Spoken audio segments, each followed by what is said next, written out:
வெள்ளிக்கிழமைங்கிறதுனால நான் ரொம்ப நேரம் ஆயிடுச்சு பூஜை பண்ணுறதுக்கு. பூஜை பண்ணி முடிச்சு இன்றைக்கி நான் கொஞ்சம் லேட்டாகவும் எழுந்திரிச்சிட்டேன்.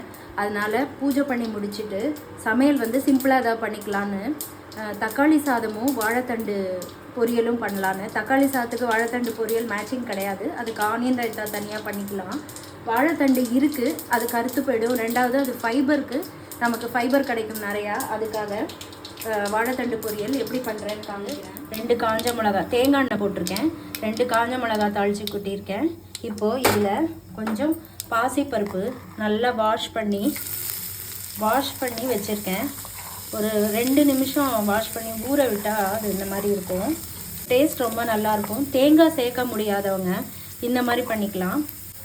பாசிப்பருப்பு போட்டு சும்மா ஒரே ஒரு தடவை லைட்டாக ஃப்ரை பண்ணிவிட்டு வாழைத்தண்டு கட் பண்ணி ஒரு 2 வாழைத்தண்டு மோரில் தண்ணியில் போட்டு எடுத்து வச்சுருக்கேன். பிளேட்டில் வடிகட்டி அதை நான் இதில் போடுறேன்.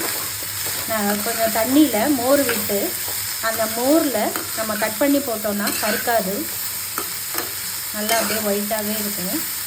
இப்போ இந்த வாழைத்தண்டுக்கு லைட்டாக மஞ்சள் பொடி போட்டுக்கலாம். இதுக்கு கொஞ்சோண்டு மஞ்சள் பொடி நான் வந்து சீக்கிரம் ஆகணுங்கிறதுக்காக கொஞ்சமாக ஹாட் வாட்டர் விட்டு ஒரு தடவை பரட்டி விட்டுக்கலாம். வாழைத்தண்டுக்கு நிறையா உப்பு போடக்கூடாது, கொஞ்சமாக தான் போடணும். ஏன்னா அது கொஞ்சம் போட்டாலே உப்பாயிடும். அவ்வளோதான், மூடி வச்சிடலாம், வேகட்டும். சிம்மில் வச்சு தக்காளி சாதம் ஒவ்வொருத்தர் ஒரு ஸ்டைலில் பண்ணுவாங்க. நான் வந்து கொஞ்சம் அவசரமாக பண்ணுறேன். சீக்கிரமாக பண்ணுறதுக்கு நம்ம எப்படி பண்ணால் நல்லாயிருக்கும் அப்படிங்கிறது சொல்கிறேன். இது வந்து பேச்சுலர்ஸு எல்லாருமே பண்ணிக்கலாம், ரொம்ப நல்லாயிருக்கும் ஆகிடும். காலையில் ஆஃபீஸ் போகும்போது கூட நம்ம டக்குன்னு இந்த மாதிரி பண்ணிக்கலாம். நான் முதல்ல ஒரு தக்காளி சாதம் போட்டிருந்தேன், அது மசாலா இல்லாமல். இது வந்து கொஞ்சம் மசாலா போட்டு கொஞ்சமாக ஒரு 3 டேபிள் ஸ்பூன் எண்ணெய் விட்டுருக்கேன். எண்ணெயில் நிறைய மசாலா கிடையாது, ஒரு 2 பட்டை, ஒரு 3-4 கிராம்பு, கொஞ்சம் ஜீரகம், லைட்டாக கொஞ்சமாக சோம்பு, இவ்வளோ தான் போட்டிருக்கேன். நிறைய மசாலா போடலை. நல்லா செவந்திருக்கு அந்த பட்டை கிராம்பெல்லாம். இப்போது நம்ம ஒரு 2 ஆனியன், பெரிய ஆனியன் நீளமாக கட் பண்ணி வச்சுருக்கேன், அதை போட்டு கொஞ்சம் கருவேப்பிலை போட்டுக்கலாம்.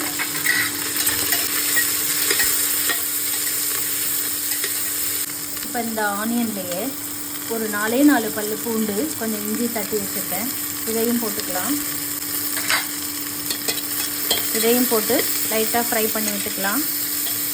இந்த ஆனியன் வந்து கொஞ்சம் செவக்கட்டும். இந்த பச்சை வாசனை, இஞ்சி பூண்டில் இருக்கிற பச்சை வாசனை போகட்டும். ஒரு 2 மினிட்ஸ் நல்லா கிளறி விட்டுக்கலாம். இப்போது தக்காளி சாதத்துக்கு ஒரு 1/2 ஸ்பூன் மஞ்சள் பொடி போட்டுக்கலாம். லைட்டாக கலருக்கு காஷ்மீரி சில்லி பவுடர் போட்டுக்கலாம். இது கலருக்கு தான், காரம் இருக்காது. இதுலேயே ஒரு 2 பச்சை மிளகா இப்படி கீரி போட்டுக்கலாம். கொஞ்சம் காரத்துக்கு ஒரே ஒரு ஸ்பூன் குழம்பு பொடி போட்டுக்கிறேன். இப்போ வெங்காயம் நல்லா வதங்கிடுச்சு. நான் ஒரு 3 டம்ளர் அரிசி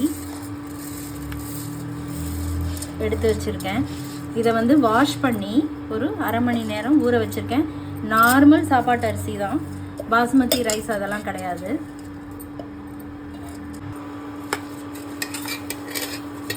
இப்போது இந்த மசாலா இது கொஞ்சம் மிக்ஸ் ஆகிற மாதிரி மிக்ஸ் பண்ணி விட்டுக்கலாம். இதிலே இப்போ சால்ட்டு போட்டுக்கணும். இப்போ இந்த சாதத்துக்கு தேவையான அளவு உப்பு போட்டுக்கலாம். உப்பு போட்டு கொஞ்சம் நல்லா பெரட்டி விட்டுக்கலாம். மசாலா எல்லாம் மிக்ஸ் ஆகிற அளவு நம்ம பெரட்டி விட்டுக்கலாம். லேட் ஆகிடுச்சு அப்படின்னு சொல்லி நம்ம வெளியில் வாங்கி சாப்பிட்றதுக்கு பதிலாக இந்த மாதிரி நம்ம வீட்டிலையே டக்குன்னு பண்ணிக்கலாம். ஹோட்டலில் சாப்பிட்றத நம்ம 99% அவாய்ட் பண்ணுறது நல்லது. 7-8 தக்காளியை நல்லா வாஷ் பண்ணி ஹாட் வாட்டரில் ஒரு தடவை வாஷ் பண்ணி இந்த மாதிரி நல்லா அரைச்சி வச்சுருக்கேன். இதை இதோட சேர்த்துக்கலாம். நான் 3 டம்ளர் அரிசிக்கு 6 டம்ளர் தண்ணி விடணும். தக்காளி ஜூஸ் வந்து ஒரு 2 டம்ளருக்கு மேலே இருக்குது. அதனால் நான் வந்து ஒரு 4 டம்ளர் தண்ணி விட்டால் போதும் இந்த ரைஸ்க்கு. இப்போது இந்த 4 டம்ளர் தண்ணியை நான் நல்லா ஹாட் வாட்டர் நல்லா கொதிக்க விட்டு வச்சுருக்கேன். இந்த மாதிரி சமையல் வந்து கொஞ்சம் சீக்கிரம் ஆகணும் அப்படின்னு நினச்சிங்கன்னா இந்த மாதிரி ஹாட் வாட்டர் வச்சு எல்லாத்துக்குமே நம்ம யூஸ் பண்ணிட்டோம்னா சீக்கிரமாக உங்களுக்கு ரெடி ஆகிடும். ஒரு சைடு ஒரு அடுப்பில் நம்ம சாதம் ரெடி பண்ணிவிட்டு ஒரு அடுப்பில் குக்கிங் பண்ணிவிட்டு நம்ம ஹாட் வாட்டர் சைடில் வச்சு எல்லாத்துக்கும் ஹாட் வாட்டர் யூஸ் பண்ணிட்டோம்னா சீக்கிரமாக உங்களுக்கு சமையல் ஆகிடும்.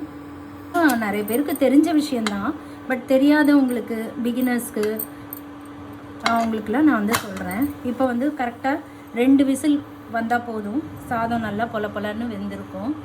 வாழைத்தண்டு எப்படி இருக்குன்னு பார்க்கலாம். இந்த பாசி பருப்பெல்லாம் நல்லா மலர்ந்து இருக்குது. தேங்காய் சேர்க்க வேண்டிய தேவையில்லை, இப்படியே இது நல்லாயிருக்கும், சூப்பராக இருக்கும். லைட்டாக கொஞ்சம் தண்ணி விட்டு லைட்டாக விட்டு இன்னொரு 5 நிமிஷம் நம்ம மூடி வைக்கலாம். அப்போ உங்களுக்கு இன்னும் நல்லா வெந்துடும்.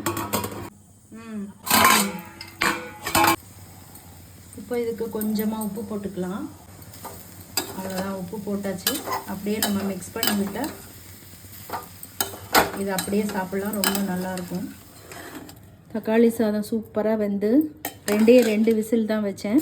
1/2 hour அரிசி ஊற வச்சு நான் போட்டேன். யூஸ் பண்ணது நார்மல் வீட்டில் யூஸ் பண்ணுற சாப்பாட்டு அரிசி தான். புழுங்கல் அரிசி, பச்சரிசி எதில் வேணாலும் பண்ணிக்கலாம். இப்போ வந்து நம்ம இதில் கொஞ்சம் கருவேப்பிலை, கொத்தமல்லி மேலாக போட்டு மிக்ஸ் பண்ணிக்கலாம். பிடிச்சவங்க ஒரு 2 ஸ்பூன் நெய் விட்டுக்கலாம். நெய் பிடிக்காதவங்க நெய்யை அவாய்ட் பண்ணிக்கலாம். பாருங்கள் எவ்வளோ பொல பொலன்னு சூப்பராக இருக்குது. சாப்பிட நல்ல டேஸ்டியாக இருக்கும். எல்லாரும் என்னோடய ரெசிபிஸ் பிடிச்சிருந்தா நீங்கள் லைக் பண்ணுங்கள், சப்ஸ்கிரைப் பண்ணுங்கள், எல்லாருக்கும் ஷேர் பண்ணுங்கள், சப்போர்ட் பண்ணுங்கள் ஃப்ரெண்ட்ஸ். பாய்.